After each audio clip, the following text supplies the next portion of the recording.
السلام علیکم۔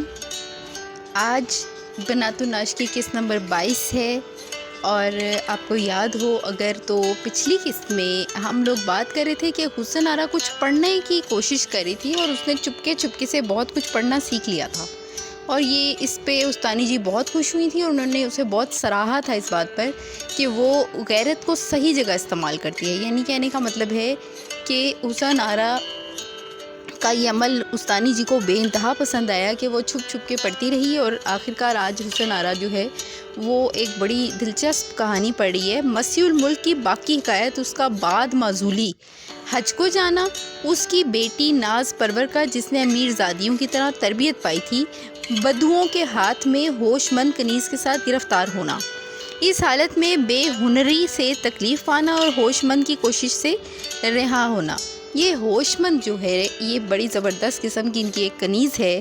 مسیح الملک یہ ایک آدمی تھا، امیر بہت تھا یہ، اور یہ آدمی جو ہے اس نے کیا یہ کہ عیاشیوں اور فضول خرچیوں میں اپنی ساری دولت اڑا دی، اور اس کے بعد اس کی فیملی کے اوپر نا جو اس کی ایک بیٹی باقی بچی تھی اور اس کے ساتھ اس کی کنیز تھی ہوش مند، جو کہ تھی تو کنیز مگر اس کے اندر شہزادیوں والی ادائیں تھیں۔ یعنی کہنے کا مطلب ہے کہ وہ اپنی بڑی سیلف رسپیکٹ کا بہت خیال رکھتی تھی، بہت غیرت مند اور بہت زیادہ نیک لڑکی تھی وہ۔ اچھا، اب یہ ہوا کہ یہ آدمی جو ہے نا اس نے اپنی بڑی بیٹی کی شادی کی تو اس نے اس پہ اتنا زیادہ خرچ کیا، یہ لوگوں کو لوٹ کے، لوگوں کو کے ساتھ برا سلوک کر کے جو مال و متاع اکٹھا کرتا تھا وہ سارا اس کا جو ہے وہ اس نے اپنی بیٹی کو جہیز میں دے دیا اور اپنی فضول خرچیوں میں اڑا دیا، اور اب یہ ہوا کہ یہ بالکل مفلوق الحال ہو گئے، یہاں تک کہ انہوں نے اپنے غلاموں کو بھی کہہ دیا، کنیزوں کو بھی کہہ دیا کہ اب آپ سب لوگ آزاد ہیں اور جہاں جانا چاہیں آپ جا سکتے ہیں۔ تو حسن آرا نے شروع میں تھوڑا سا اٹکی، پھر اس نے پڑھنا شروع کر دیا۔ تو شروع کرتے ہیں مسیح الملک کی کہانی۔ مسیح الملک کی شامت جو آئی، بیٹی کا بیاہ کرنے اٹھے، پہلا کام تھا پس و پیش، کچھ نہ سوچا، لوگوں کے حق مار کر زور و ظلم سے جو کچھ جمع کیا تھا سب خرچ کر ڈالا، بلکہ ہزاروں کا قرض سر لیا اور نام نمود کے پیچھے مر مٹے۔ شادی کے سامان دیکھ کر جہاں پناہ کو بدگمانی ہوئی اور ستم رسیدوں کو کہنے سننے کا موقع ملا۔ غرض دفتر شاہی سے نام کٹ گیا، نام کا کٹنا تھا یعنی نوکری چھوٹ گئی اس کی۔ قرض خواہوں نے تنگ کرنا شروع کیا۔ اچھا، لوگ اس سے ناراض تو تھے ہی، مسیح الملک سے سوائے اس کے اور کچھ نہ بن پڑی کہ کعبہ چلے جائیں، یعنی کہ حج کو چلے جائیں۔ تو یہاں پہ ایک مثال لکھی ہوئی ہے کہ 900 چوہے کھا کے بلی حج کو چلی۔ یہ مثال تب دی جاتی ہے جب ایک شخص بہت زیادہ گناہ کرتا ہے، بہت برے کام کرتا ہے اور اسے بالکل بھی اللہ کی یاد نہیں آتی، اور جب وہ سب کچھ کر بیٹھتا ہے تو آخر پر وہ سوچتا ہے کہ اسے حج کر لینا چاہیے، تو پھر لوگ کہتے ہیں کہ 900 چوہے کھا کے بلی حج کو چلی۔ سفر کا نام سن کر تو نوکروں چاکروں نے ٹکا سا جواب دے دیا۔ میں نے بتایا نا آپ کو کہ اس کے گھر نوکروں کی حالت یہ تھی کہ وہ تقریباً سب نوکر اب اپنے آزاد ہو چکے تھے، گھر کے لونڈی غلام کئی کٹ گئے سے مراد یہی ہے کہ چھوڑ چھاڑ کے چلے گئے۔ اتنی بھیڑ میں صرف ایک کنیز ہوش مند نام ساتھ ہوئی، اس کو حکیم صاحب کی چھوٹی بیٹی ناز پرور سے ساتھ کھیلنے اور ہم عمر کی وجہ سے بڑی محبت تھی، اسی تعلق سے اس نے ناز پرور کی رفاقت اختیار کی۔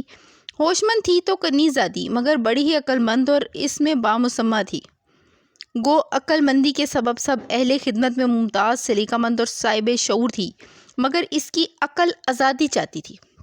یعنی یہ وہ عقل مند لڑکی تھی جس نے ہوش میں آتے ہی سب سے پہلے سوچا کہ وہ غلام کیوں ہے، اور جو اس کے ذہن میں خیال آتا تھا وہ یہ آتا تھا کہ اس نے سوچا کہ میرے نانا جو ہیں وہ ایک وقت میں مصیبت میں تھے، اور جو مالک ہے یعنی مسیح الملک، ان لوگوں نے 2 روٹیاں دے کر ان کی جان بچائی تھی، کھانا شانا دیا تھا، تو ساتھ ہی اس کی والدہ یعنی کہ اس کی والدہ جو تھیں ان کو خرید لیا تھا کنیز کے طور پہ، جبکہ یہ اس سے پہلے اچھی حیثیت کے لوگ تھے، ان پہ برا وقت آیا اور یہ کنیز بن گئی، اور یہ شروع ہی سے اس کے اندر یہ شعور تھا، باقی غلاموں کی نسبت سے یہ احساس تھا کہ یہ غلام کیوں ہے، اسے آزادی ملنی چاہیے۔ اچھا جی، سلیقہ مند اور باشعور بہت تھی۔ اچھا، اپنی حالت کو نہایت ہی ناپسند کرتی ہے، اپنے جی میں غور کیا کرتی تھی کہ گھر میں 3 قسم کے آدمی ہیں، ایک تو خود گھر والے جن کو سب طرح کا آرام حاصل ہے، دوسرے نوکر یہ لوگ گھر والوں کی ٹہل خدمت تو کرتے ہیں مگر اپنی مزدوری بھی تو لیتے ہیں۔ جب کوئی نوکری سے ناخوش ہوتا ہے تو چھوڑ کر چلا جاتا ہے۔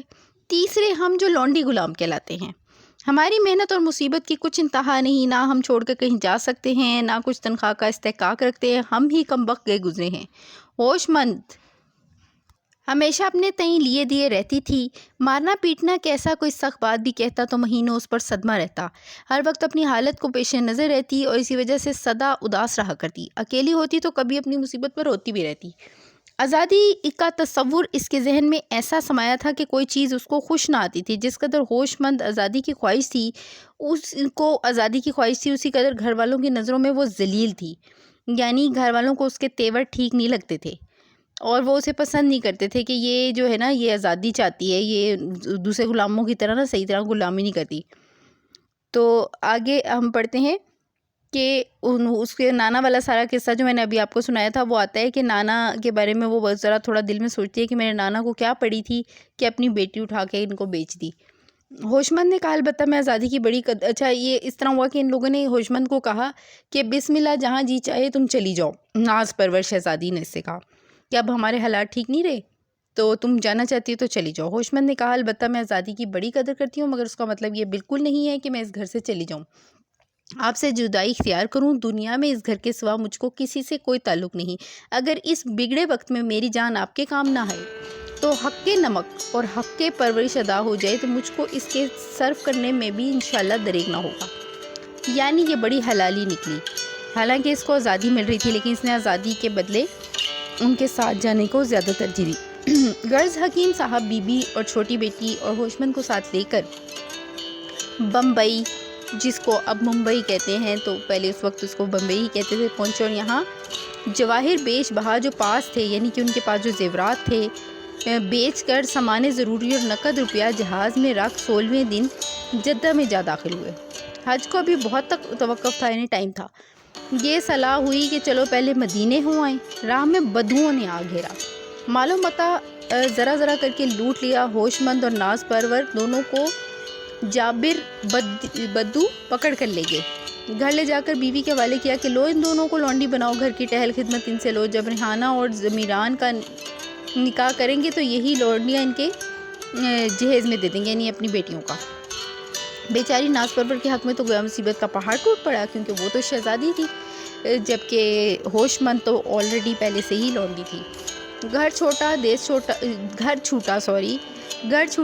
چھوٹا، ماں باپ چھوٹے، عزیز و بیگانے چھوٹے، بیگم سے لونڈی بنی، اس پر ترا یہ کہ لونڈی بھی بنی تو نکمی اور ذلیل۔ جابر کے گھر چھالیاں کترنی نہ تھی، پان بنانے نہ تھے، ورنہ شاید قہر درویش برجانے درویش ناز پرور کر بھی گزرتی۔ یہاں تو بھیڑ بکریوں اور اونٹنیوں کو چرانا، پانی پلانا، دوہنا، گھر کا پیسنا پکانا یہ کام تھے، سو ان میں سے کوئی بھی ناز پرور کے بس کا نہ تھا۔ ناز پر دن رات رونے کا کام تھا۔ اس کی مصیبت کو دیکھ کر ہوش مند کا کلیجہ منہ کو آتا تھا۔ 2-4 دن تو کسی نے ان سے پوچھا گچھا نہیں۔ جابر اپنی بیوی بیٹیوں سے شاید ان کے بارے میں کچھ کہتا سنتا ہو، انہوں نے سمجھا نہیں۔ ناز پرور تو روتی رہی مگر ہوش مند نے گھر کے کام کاج میں ہاتھ بٹانا شروع کر دیا، کیونکہ اس کو پریکٹس تھی۔ ایک دن جابر اپنی بیوی سے باتیں کرتا تھا اور ناز پرور کی طرف آنکھیں نکال نکال کر دیکھتا بھی جاتا تھا۔ ہوش مند سمجھی کہ اب اس کو ناز پرور کا رونا اور کام نہ کرنا ناگوار ہے۔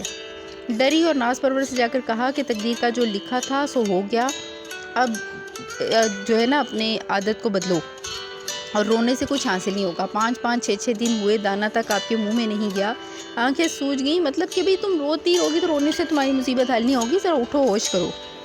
پھر ہوش مند نے کہنا شروع کیا کہ رونا کچھ آج تھوڑا ہی ختم ہوا جاتا ہے، یہ تو عمر بھر کا روگ ہے، جئیں گے تو بتھیرا رو لیں گے۔ تو یہاں پر میں اپنی آج کی قسط ختم کرتی ہوں۔